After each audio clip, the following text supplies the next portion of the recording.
Hello everyone, welcome to SCSH publication. As we all know that we have started one writing community जिसका नाम है SCSH Literary Community. And इस community में जो हमारा सबसे पहला challenge था वो था 23 days handwritten learning of the day. And Gayatri ma'am have successfully participated in this wonderful challenge. So ma'am, now I would like to ask you, how was your experience? जी, experience तो बहुत अच्छा रहा है मेरा। तो मैं मतलब लफ्ज़ों में बयान करना बहुत मुश्किल है, क्योंकि वो 23 दिन का जो एक्सपीरियंस है इसमें मैंने बहुत कुछ सीखा है। सीख कर फिर मैंने उसको अपने लफ्ज़ में डिस्क्राइब किया है। तो देखा जाए तो बहुत बहुत अच्छा है, जो एक्सप्लेन नहीं किया जा सकता। Amazing ma'am. तो मैम सबसे पहले आप हमारी ऑडियंस को अपने बारे में कुछ बताइए। जी देखिए, मैं दिल्ली की रहने वाली हूँ और जो मेरी जो ये जो स्कूलिंग है वो दिल्ली से ही हुई है। बाकी मैंने छोटे मोटे जैसे डिप्लोमा किया है, एक पंजाब से किया है और दूसरा मैंने दिल्ली से ही किया है। अब मैं बीएमएस कर रही हूँ, तो वो ऑलमोस्ट मेरा डन है। तो अब मैं पीजी की तैयारी कर रही हूँ। उसी के साथ साथ मेरे को राइटिंग का भी बहुत शौक था, तो वही धीरे धीरे बीएमएस में धीरे धीरे करते करते तो राइटिंग में करते करते फिर मुझे ये पब्लिकेशन मिला, एसएसजी पब्लिकेशन के साथ जुड़ने का मौका मिला। तो फिर एक बुक भी पब्लिश हुई मेरी अभी। तो बस इसी तरह से मतलब अपना पापा का सपना पूरा करते हुए, अपना सपना पूरा करते करते रास्ते से निकल चुकी हूँ मैं। Amazing ma'am. तो मैम आपको कैसे पता चला इस राइटिंग कम्युनिटी के बारे में? जी देखिए, मैंने 2017 से लिखना शुरू किया है, तो ऐसे बस कॉपी किताब वगैरह में पीछे में लिखती थी। फिर मैंने सोचा कि कुछ एक प्लेटफॉर्म होना चाहिए। तो सोशल मीडिया पे अभी उतना राइटिंग का कुछ इतना स्पेसिफिक सोशल मीडिया था नहीं। तो बिल्कुल। फिर नोजितो एक ऐप है, उनके थ्रू मैं जुड़ी। तो फिर वहाँ पे भी कुछ खास रिस्पॉन्स मुझे मिला नहीं। सीधे जानते जानते इधर और जगह बात करते करते फिर मैं दिव्या मैम है, उनसे मैं एक कनेक्ट हुई। उनसे मैंने बात की थी, एक पब्लिश कराने से सिलसिले में उनसे बात किया था। तो उन्होंने कहा आप हमारी राइटिंग कम्युनिटी है, आप वहाँ ज्वाइन कीजिए। तो उनके इस थ्रू से मतलब मैं उनसे जुड़ी। तो जब मैं जुड़ी हूँ तो अभी तक जुड़ी हुई हूँ। तो अभी तक तो देखिए सफ़र कहाँ तक चलता है। Amazing ma'am. ओके, तो मैम जब आपने फर्स्ट टाइम ये सुना कि आपको 23 डेज तक लगातार लिखना है, तो पहला थॉट आपके माइंड में क्या आया?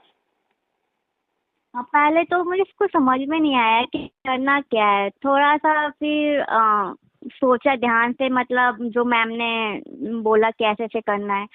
फिर दो चार मतलब जो ग्रुप में लेखक हैं जो मुझसे भी एक्सपीरियंस है, तो उनसे भी मैंने फिर देखा कि वो उन्होंने कैसे किया है।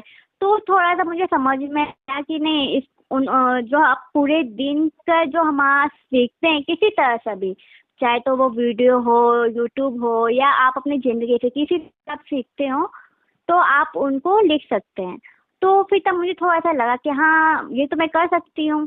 बट जितना मैंने सोचा था उतना है नहीं, क्योंकि पूरे दिन में हम 100 चीज़ें सीखते हैं। और हेलो। Yes ma'am. जी मैम। हेलो। Yes ma'am. हाँ जी, तो राइटिंग 23 दिन का आसान नहीं था जैसे मैंने सोचा था। तो भी मतलब उसको शब्दों में उतारना बहुत मुश्किल है, क्योंकि हम 24 घंटे होते हैं, मैं पूरे दिन में, पूरे दिन में हम बहुत कुछ सीखते हैं, बहुत कुछ ज़्यादा सीखते हैं। वो हम सीख कर थोड़े दिन जो बहुत बड़ी चीज़ होती है वो तो हमें याद रह जाता है, पर जो छोटी छोटी चीज़ें हमें अप्लाई करना चाहिए वो हमें याद नहीं रहता है। तो यस। उनको उन उन 24 घंटों को एक पेज में उतारना या फिर 2 लाइनों में उतारना बहुत मुश्किल है। तो वो मेरे लिए बहुत चैलेंज था कि 24 घंटे में हमने कि ज़रूरी नहीं है कि हम ज़िंदगी से सीखें, हम एक आदमी से सीखते हैं, हम अपने घर वालों से सीखते हैं, हम एक एनिमल से सीखते हैं, हम कहीं से भी सीखते हैं। तो शब्दों को मैं बयान करना बहुत कई बार बहुत मुश्किल हो, कई बार तो मैं सोच रह जाती हूँ कि मैं मतलब कैसे लिखूं, क्योंकि वो ना बहुत मुश्किल फेस होता है जब समझ में नहीं आता कैसे लिखूं। बिल्कुल। जी जी जी जी। मैम।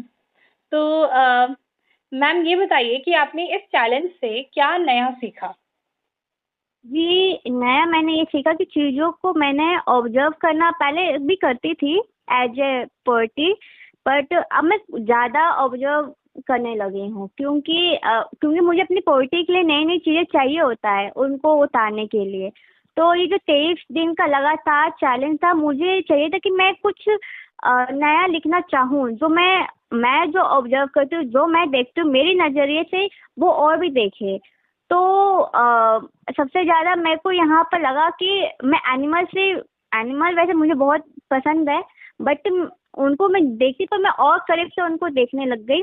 अब जैसे मैंने आपको बताया था कि जैसे जैसे बारिश हुई थी, तो मैंने जो मुझे रोड क्रॉस करना था, तो जैसे ही मेरे साथ में गाय खड़ी थी, तो मैं उसको देख रही हूँ, मुझे देख रही है। तो जैसे ही मैं रोड क्रॉस की, मैंने जैसे छलांग लगा, वो मुझे देख रही थी कि वो उसने भी छलांग लगा दिया। Yes ma'am. तो हाँ, तो ये कुछ चीजें होती है, मतलब हम डिस्क्राइब नहीं कर सकते। तो ये सब चीजें मैंने फील किया, और ये मैं बहुत जानने लगी, सीखने लग गई। Amazing ma'am. दिस वाज जी जी रियली अमेजिंग। ओके, जी तो जी जी। मैम अपनी हॉबीज के बारे में बताइए कि लिखने के अलावा आपको और क्या-क्या करना पसंद है? जी, लिखने के अलावा मुझे घूमना बहुत पसंद है, बट इतना हेक्टिक शेड्यूल है कि घूमने का हो ही नहीं पाता है मेरा। तो बस वही है कि थोड़ा-सा, हाँ, आस-पास जगह मैं घूम के आ जाती हूँ, तो बट हाँ, वहाँ पे भी जाते तो वहाँ पे भी राइटिंग को ही प्रेफ़र देती हूँ। तो इसलिए राइटिंग, बाकी टाइम राइटिंग होती है, बस घूमना बहुत पसंद है मुझे। That's great ma'am. ओके, तो ma'am do you have any suggestion जिससे हम हमारी इस राइटिंग कम्युनिटी को और ग्रो करवा सकें? जी, देखिए, सजेशन उसे दिया जाता है जो अपने काम में परफेक्ट ना हो। यहाँ पर सजेशन देने की ज़रूरत नहीं है, क्योंकि दिव्या मैम जो काम कर रही हैं वो बहुत अच्छा ही काम कर रही हैं। तो अगर हाँ, मुझे जब लगेगा कि हाँ, मुझे सजेशन देने की ज़रूरत है, तो मैं डेफ़िनेटली सीधा मैम को ही दूँगी। क्योंकि मुझे नहीं लगता कि उनके काम में कोई कमी है। वो अपना काम बखूबी कर रही हैं। That's really sweet of you ma'am. Thank you so much for this. Um, thank ma'am आपका ओवरऑल एक्सपीरियंस कैसा रहा विद एससीएसएच लिटरेरी कम्युनिटी? हाँ जी, मेरा बहुत अच्छा रहा है, क्योंकि एक ऑनेस्ट पब्लिकेशन को ढूँढना आज के टाइम में, मैंने सच बताऊँ 4-5 साल हो गए इस फ़ील्ड में, तो मैं जब से आई हूँ, राइटिंग मैंने स्टार्ट की थी, तो मैं दर्जनों पब्लिकेशन के साथ मैंने काम किया है, और दर्जनों उनके साथ मतलब बातचीत हुई है मेरी, किसी न किसी तरीके से। बट मैम के साथ जो एक ऑनेस्टी है, वो जैसे काम किया है, तो वो चीज़ मुझे ज़्यादा पसंद है, क्योंकि आज के टाइम में ऑनेस्टी मिलना बहुत ही मुश्किल, जैसे समुद्र में सुई ढूँढने जैसा है आज की दुनिया में। बिल्कुल। तो जी। सही बात है। Great ma'am. तो मैम आप अपने डेली रूटीन के बारे में कुछ बताइए? ये डेली रूटीन कोई स्पेसिफिक है नहीं मेरा, क्योंकि मेरी शुरुआत होती है पढ़ाई से, ख़त्म होती है पढ़ाई से। बीच में कुछ बस टाइम मिलता है तो बस वही, या तो गाने सुन लेती हूँ या फिर राइटिंग करती हूँ, जो मुझे अच्छा लगता है, क्योंकि मेरा मानना है कि जो हम बोल नहीं पाते हैं वो राइटिंग हमें बोल देती है। हम राइटिंग बिल्कुल। के थ्रू मतलब अपनी बातों को रख सकते हैं। तो अगर जैसे कोई चीज़ मुझे बुरी लगती है या मन कभी उदास होता है, तो मैं राइटिंग से डिस्क्राइब करती हूँ, क्योंकि मैं थोड़ी सी इंट्रोवर्ट हूँ, तो थोड़ा लफ्ज़ों को मैं राइटिंग के थ्रू ज़्यादा डिस्क्राइब करना ज़्यादा प्रीफर करती हूँ। तो ऐसे कुछ स्पेसिफिक है नहीं, बस पूरे दिन पढ़ाई पढ़ाई पढ़ाई और कुछ नहीं। Okay ma'am. तो जब आप इस राइटिंग चैलेंज को कर रहे थे लाइक फॉर 23 डेज, तो जाहिर सी बात है कि this is a long time and उस बीच में कुछ ना कुछ चैलेंजेस होंगे जो आपके सामने आए होंगे। तो वो कौन से चैलेंजेस थे एंड आपने उनको किस तरह से ओवरकम करा? उसके बारे में बताइए। ये चैलेंजिंग ये था कि किसी किसी दिन तो बहुत कुछ सीखने को मिल जाता है, मतलब बहुत अच्छा मतलब बोलते ना मैटर मिल जाता है कि हाँ यस आज मैम। तो ये लिख लेंगे। पर किसी किसी दिन ऐसा होता है नॉर्मल डे जाता है तो कुछ होता नहीं है ना, मतलब कहीं से भी। तो वहाँ मेरे को सोचना पड़ जाता कि आज क्या मैटर लिखूं। फिर मैंने सोचा कि चलो ठीक है आज के दिन है, पर इससे पहले जो प्रीवियस डे या प्रीवियस दिन मैंने को जो सीखा मैं वही लिखना प्रीफर करूँगी। क्योंकि नॉर्मल डे में हम बस ऐसे हाँ ठीक है 10 जनों से मिलते हैं, फैमिली होती है, तो वहाँ पर मतलब मैटर मिलना बहुत मुश्किल हो जाता है कई बार। तो इसी वजह से मेरे लिए बस यही चैलेंज था कि मैटर नहीं मिलता है ना तो बहुत अजीब लगता है, क्योंकि लाइफ जो अगर आप नई नई चीज़ें सीखते हैं ना तो लाइफ इंटरेस्टिंग बनने लगती है। फिर जहाँ सेम चीज़ कांस्टेंट में हो जाती है ना तो लाइफ बोरिंग हो जाती है, तो फिर बिल्कुल। वो मैटर मिलना मुश्किल है। तो सबसे ये इसी वजह से मैंने ओवरकम किया था, वरना 23 दिन का चैलेंज वो भी दूसरी चीज़ है कि कंटिन्यू लिखना है। बिल्कुल। ऐसा नहीं है वो, मैम ने 3 दिन की छुट्टी दी थी पर मैंने कंटिन्यू 23 दिन का किया है। बट वो था कि एक बार शुरू किया तो शुरू किया, खत्म नहीं करना है। हाँ। जी ये बात है। जी मैम। तो मैम आपकी इंस्पिरेशन कौन है? जी सच्ची बताऊँ तो रियल लाइफ में तो पेरेंट्स है, मेरे फादर हैं और मेरी मदर है। तो जो फादर है अब उन्होंने हमेशा यही सिखाया कि योद्धा बनना है, चाहे तो किसी भी चीज़ में, चाहे तो जिंदगी में हो, पढ़ाई में हो, किसी भी चीज़ में हो। बिल्कुल। ठीक है, मेरे फादर भी राइटिंग का काम, मतलब वो भी लिखते थे, तो उन्हीं से थोड़ा बहुत आया है हुनर। तो जो भी वो सीखते थे वो मुझे सिखाते थे। और मेरी मदर है, वो चाहते थे कि लोगों के ऊपर हम एक जो विश्वास होता है वो बनाए रखें, चाहे तो कुछ भी हो। जरूरी नहीं इंसान में हर जिंदगी में हर इंसान गलत होता है, कुछ इंसान अच्छे भी होते हैं। तो वो विश्वास है ना बनाए रखना है। तो दोनों ही मेरे लिए बहुत प्रभावित रहे मेरी ज़िंदगी में।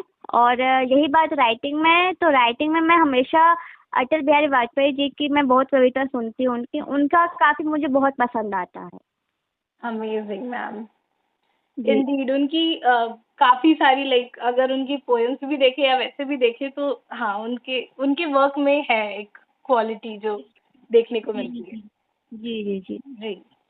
तो मैम क्या आपके पास कोई मैसेज है हमारी ऑडियंस के लिए जो आप उन्हें देना चाहेंगे? हाँ जी, ऑडियंस के लिए बस मैं इतना मैसेज करूँगी कि मतलब राइटिंग में ना हमेशा और लोग जो होते हैं कि छोड़ देते हैं, हाँ हाँ ठीक है हो गया, मुझसे नहीं होगा, लगातार मुझसे नहीं लिखा है, वो ना दूसरी फील्ड में जाना पसंद करते हैं। पर जो राइटिंग ऐसी चीज है ना, एक कला है, तो बिल्कुल। उस कला अगर आपके अंदर आई है, ईश्वर ने आपको दी है ना, तो कदर कीजिए। तो कदर होती नहीं है। और दूसरी बात इसमें टाइम बहुत मांगते, एक होता है त्याग, वो बहुत मांगती है, तो वो देना ही पड़ेगा उसमें। अगर आप इसमें एक बार आप आ गए तो टाइम, समय और कदर, 3 चीज बहुत जरूरी है, तो ये आपको करनी चाहिए अगर ईश्वर ने आपके अंदर दी है तो। Amazing ma'am. जी We are glad to see you in our community and we just wish you keep writing and shining as always. So thank you so much for this amazing interview, ma'am. It was really interesting as well as मैं ये बोल सकती हूँ कि काफी कुछ सीखने को मिला from this wonderful interview. So thank you so much for this. Thank you.